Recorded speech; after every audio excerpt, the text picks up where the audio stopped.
Sir, most of case on case friends, according to video my job friends. আজি মই আপোনালোকক এটা বহুত ভাল খবৰ এটা দিব ওলাইছো আমাৰ টংলাবাসী ৰাইজৰ কাৰণে তো আমাৰ টংলাত নতুনকৈ এটা কোচিং চেণ্টাৰ এটা খুলি আছে তো সেই কোচিং চেণ্টাৰটো আমাৰ ওচৰতে হয় পাইনিয়াৰ কলেজৰ অলপ কাষতে হয় তো সম্পূৰ্ণ এড্ৰেছটো পাই যাব আপোনালোকক আৰু মই তাতে এতিয়া যাব ওলাইছো আপোনালোকে চাব পাৰিব কেনেকুৱা ধৰণৰ কি সুবিধা পাব সেই কোচিং চেণ্টাৰটোৰ পৰা আমাৰ কিমান লাভ হ'ব তো সকলো দেখুৱাম তো চাওঁ আহকচোন কেনেকুৱা ধৰণৰ হয় আৰু এতিয়া ভিডিঅ'টো আৰম্ভ কৰোঁ আৰু যদি মোৰ ভিডিঅ'টো ভাল লাগে আপোনালোকে লাইক কমেণ্ট শ্বেয়াৰ নকৰে ছাবস্ক্ৰাইব কৰিব Om Banaspati Ratapurna, Samata Bambatama, Dinam Supaya Supaya Om Banaspati Ratapurna, Bambatama, Supaya Banaspati Ratapurna,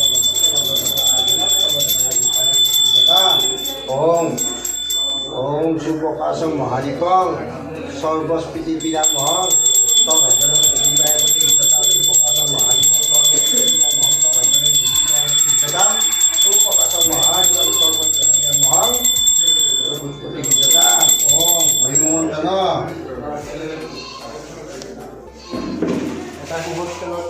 উপস্থিত হৈছিলোঁ সময় পৰ্যায়ত অনুষ্ঠানটো এনেকুৱা ধৰণৰ আজি আমি পৰ্যন্ত এটা ষ্টেপ আগবাঢ়িছোঁ আমাৰ নিজৰ ভাড়াত লৈছোঁ তাৰ বাবে আমি পৰ্যন্ত ফেমিলি আজি আহি একগোট হৈছোঁ আজি এই আমাৰ ৰুমটি ভাড়া দি আমি ৰুমটো লৈছোঁ সেই ৰুমটো আমি উদ্বোধন কৰিবলৈ আমাৰ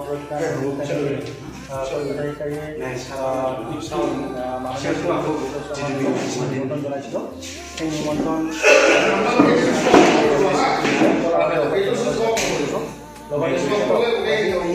শুভৰামণি কৰিবলৈ অনুৰোধ জনাইছোঁ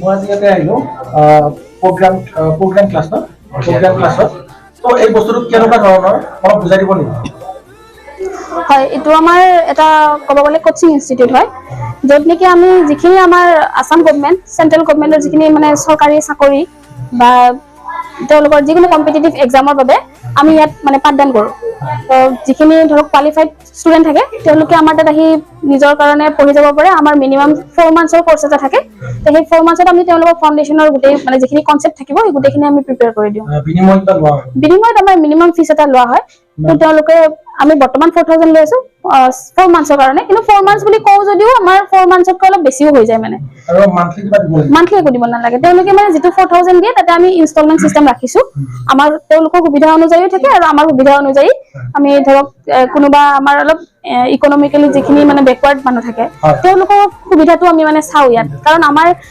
আপোনালোকে যিহেতু জানে আমাৰ টংলা অঞ্চলত যদিও আমি টংলাত মানে বহুত কলেজ আছে স্কুল আছে তথাপিও এনেকুৱা এটা ইনষ্টিটিউট নাছিলে সেইটো কাৰণে আমি মানিটাৰী ফেক্টৰটো মানে এটা চিন্তা কৰা নাই যাতে মানুহখিনিক আমি আগুৱাব পাৰোঁ আমাৰ টংলাখন যাতে ডেভেলপ হয় লগতে আমাৰ মানুহখিনিক যাতে এটা বৃহৎ মানে অঞ্চলত চিনি পায় সেইখিনিৰ কাৰণে আমি এইখিনি সৰুকৈ এটা ষ্টেপ ল'ব বিচাৰিছোঁ তো পদক্ষেপটো বহুত ধুনীয়া হয় আৰু প্ৰথমবাৰৰ কাৰণে আমাৰ টংলাত হৈছে হয় তো তেনেকুৱা আমাৰ যিমান অসমৰ বহুত জায়গাত আছে চাগে এইটো ন অসমৰ হয় আছে বহুত জায়গাত আছে আমাৰ টংলাত নাছিলে সেইটো কাৰণে ভাবিছোঁ টংলাৰ মানুহখিনি আমি কিয় পিছ পৰি থাকোঁ সেইখিনি যাতে সুবিধা পায় আৰু সকলো ধৰণৰ যিকোনো কম্পিটিটিভ এক্সাম হ'ব ইনক্লুডিং টেট চিটেট আপোনাৰ ইভেন মানে SSC আপোনাৰ GD হায়াৰ ছেকেণ্ডাৰী লেভেল আমি গ্ৰেজুৱেট লেভেলটো আনিম গ্ৰেজুৱেট লেভেলৰ কাৰণে আমি মানে প্ৰিপাৰেশ্যন কৰি আছোঁ তো আমাৰ ষ্টুডেণ্ট আহিলে আমি সেইখিনি প্ৰভাইড কৰি দিম তেওঁলোকক আৰু বৰ্তমান এপিডিচিএল আহি আছে এপিডিচিএল ফৰেষ্ট আপোনাৰ আৰু ৰিসেন্টলি আমাৰ মুখ্যমন্ত্ৰীয়ে জনাইছে যে 10000 ওলাব আৰু আমাৰ এটা বেনিফিট যে আমি বিটিসি অঞ্চলত পৰো বিটিআৰ যেটো ৰিজন হয় বিটিআৰত পৰাৰ বাবে আমাৰ বিটিআৰ চৰকাৰখনেও কিছু সুবিধা দিব বুলি আমাক জনাইছে এই মানে নিয়োগৰ ক্ষেত্ৰত সেইখিনিও আমি ভাবিছো যিমানখিনি পাৰো আমিও সুবিধাটো লৈ ষ্টুডেণ্টক যাতে প্ৰভাইড কৰিব পাৰোঁ, এই চান্সটো আমি হেৰাব খোজা নাই। ষ্টুডেণ্টে যাতে ইয়াৰ পৰা সুফল পায় তাৰ বাবে আমি আগবাঢ়িব বিচাৰিছোঁ। এইটো কেতিয়াৰ পৰা আমি ষ্টাৰ্ট কৰিম? আমাৰ আপোনাৰ 2020ত ষ্টাৰ্ট হৈছিলে। আমাৰ অলমষ্ট এতিয়া 1 ইয়াৰটো হৈ গৈছে। ছেপ্টেম্বৰ 20 তাৰিখে আমাৰ একচুৱেলি আমি ফাৰ্ষ্টত টেটৰ বাবে ষ্টাৰ্ট কৰিছিলোঁ, কিন্তু তেনেকে মানে আমি ইমান ডাঙৰ পদক্ষেপ ল'ম বুলি ভাবা নাছিলোঁ। যেতিয়া দেখিলোঁ টেটৰ মানে ছাকচেছ ৰেটটো আমাৰ 16টা ষ্টুডেণ্ট আছিলে, 16জন, তেওঁলোকৰ ভিতৰত আমাৰ 12জনে মানে চিলেকশ্যন পাইছিলে। তাৰে ভিতৰত বহুতে চাকৰিও কৰি আছে বৰ্তমান। তাৰপিছত ভাবিলোঁ কিজানি অলপ আৰু গাইড কৰিলে মানুহখিনিক আৰু আগবঢ়াব পাৰিম নেকি। আমাক আহি পেলাই মানুহেও ক'লে যে আমি পঢ়িব বিচাৰোঁ, বা সেনেকে কওঁতে আগবাঢ়িলোঁ। এতিয়ালৈকে যিকেইটা বেটছ গৈছে আমি মানে কম বেছি পৰিমাণে মানে ৰিজাল্ট পাইছোঁ, নীল কিন্তু হোৱা নাই আমাৰ। হয়, বৰ্তমান ষ্টুডেণ্ট আমাৰ বৰ্তমান 30ৰ ওপৰত আছে। হয়, 30ৰ ওপৰত। হয়, আৰু এই যিটো মানে অলপতে যিটো ADRE আছাম ডাইৰেক্ট ৰিক্ৰুটমেণ্ট এক্সামৰ ৰিজাল্ট দিলে, তাতেও আমাৰ 20+ চিলেকশ্যন আহিছে। হয়, চিলেকশ্যন আহিছে। সেইখিনি হয়, আমি ভাবিছোঁ আমাকো মানুহখিনি সহায় কৰিছে, কাৰণ অকল আমি আগবাঢ়ি গ'লে নহ'ব, আমাকো সহায় কৰিব লাগিব। ষ্টুডেণ্টখিনিক আমি সহায়টো ভাল পাইছোঁ মানে। বহুত ভাল লাগিল এইটো প্ৰথমবাৰৰ কাৰণে যিহেতু হৈছে টংলাত, আৰু অলপ ভালকে হেৰি হৈ যাওক, চিলেকশ্যন হওক। বহুত শুভেচ্ছা আছিলোঁ ইউটিউব চেনেলৰ ফালৰ পৰা। আৰু এনেকে প্ৰথমবাৰ আহিছোঁ, এনেকে ইমান হেৰি নকৰোঁ, কাৰণ আমি অকল ব্লগিঙে কৰোঁতো, তো মানে অলপ এইটো প্ৰমোচন টাইপত হৈ আছে। তো সেইকাৰণে প্ৰথমবাৰৰ কাৰণে বহুত ভাল লাগিল। সকলোৰে আশীৰ্বাদ আমি বিচাৰিছোঁ, আৰু সহযোগত যাতে আগবাঢ়িব পাৰোঁ সেইখিনি আমাৰ কামনা।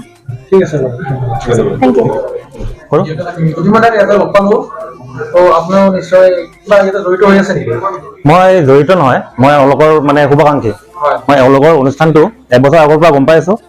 মোৰ নিজৰ ঘৰৰ মোৰ ৱাইফকে ইয়াতে পঠাইছিলোঁ এক্সামৰ প্ৰিপেৰেশ্যন কৰিবলৈ, আৰু মানে তেনেকৈ মই অনুষ্ঠানটো জানো। আৰু এই অনুষ্ঠানটো এই নামটোৱে কয় প্ৰ' জ্ঞান। প্ৰ' মানে হ'ল প্ৰফেচনেল, আৰু জ্ঞান মানে হ'ল নলেজ।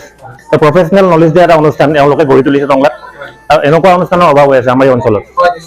কাৰণ আমাৰ স্কুল কলেজত আমাক পঢ়িবলৈ শিকায়, বা যিটো আমাৰ একাডেমিক নলেজ সেইটো দিয়ে, কিন্তু চাকৰি পোৱা যিটো জ্ঞান লাগে সেইটো এনেকুৱা ধৰণৰ অনুষ্ঠানবিলাকে দিব পাৰে।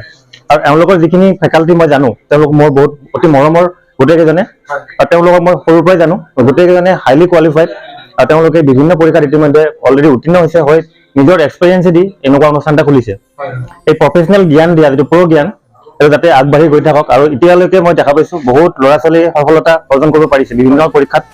মই নামবিলাক নকওঁ, তথাপিও যিমান পৰীক্ষা আছে এতিয়ালৈকে, যিমান ওলাইছে অসমৰ মানে চৰকাৰী যিমান ওলাইছে, চবতে সফলতা লাভ কৰিছে বুলি মই গম পাওঁ।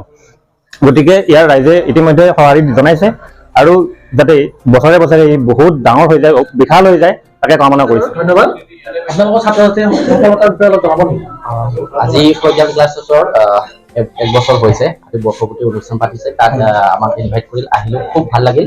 আৰু তেওঁলোকৰ পৰা আমি জানিব পাৰিছোঁ যে এই অনুষ্ঠানটোৱে বিগত 1 বছৰৰ ভিতৰত অসমৰ বিভিন্ন প্ৰতিযোগিতামূলক পৰীক্ষাত বিশেষ সফলতা লাভ কৰিছে। যেনেকৈ আছাম টেটত সফলতা লাভ কৰিছে, SIৰ লিখিত পৰীক্ষাতো সফলতা লাভ কৰিছে, আৰু পুলিচৰ কনষ্টেবল চাকৰিতো সফলতা লাভ কৰিছে। আৰু কিছুদিন আগতে ঘোষণা কৰা আছাম ডাইৰেক্টমেণ্ট ৰিক্ৰুটমেণ্টত 3rd গ্ৰেড আৰু 4th গ্ৰেডত গম পাইছোঁ যে 25জন ষ্টুডেণ্টৰ ভিতৰত প্ৰায় 20জন ছাত্ৰ ছাত্ৰীয়ে উত্তীৰ্ণ হৈছে লিখিত পৰীক্ষাত। তো শুনি বৰ ভাল লাগিছে, বহুত ভাল লাগিছে। আমিও আগ্ৰহী হৈছোঁ, আৰু এই অনুষ্ঠানটোত আহি আমিও ইয়াতে শিক্ষা ল'ম বুলি ভাবিছোঁ।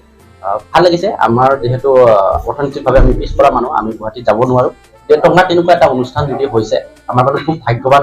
আমি ইয়াতে আহি পঢ়িম বুলি ভাবিছোঁ।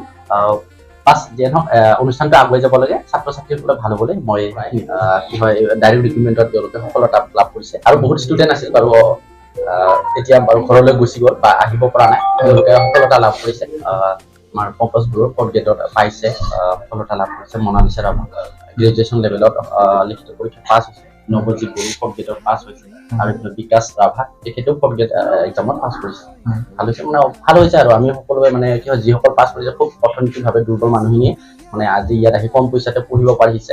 মানে কি হ'ল, আমাৰ পঢ়াৰ লিংকটো দেখুৱাই দিছে, সেইমতে ছাত্ৰ ছাত্ৰী পঢ়াত সফলতা লাভ কৰিছে। সেইটো জানিব পাৰি বহুত ভাল পাইছোঁ।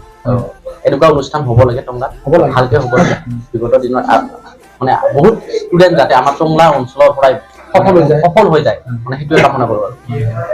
আৰু ময়ো শুভেচ্ছা দিছোঁ আৰু অনুষ্ঠানটোলৈ। তেওঁলোকে অলপ কিবা জনালে ভাল আছিল, জনাব তেওঁলোকৰ অভিজ্ঞতা।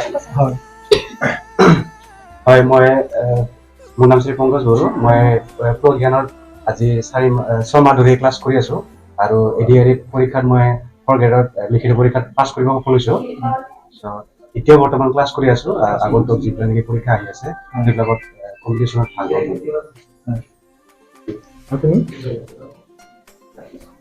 নাম বিকাশ ৰাভা। মই প্ৰগ্ৰাম এনে লগত 6 মাহ ধৰি লাগি আছোঁ, পাছ কৰি আছোঁ।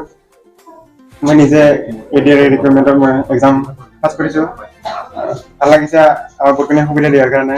বহুত কম খৰচত কোচিং কৰিব পাৰিছোঁ। এতিয়া আহক সকলোৱে মিলি কৰিম। নমস্কাৰ, ময়ো এই প্ৰগ্ৰাম ক্লাছত 6 মাহ ধৰি ক্লাছ কৰিছোঁ।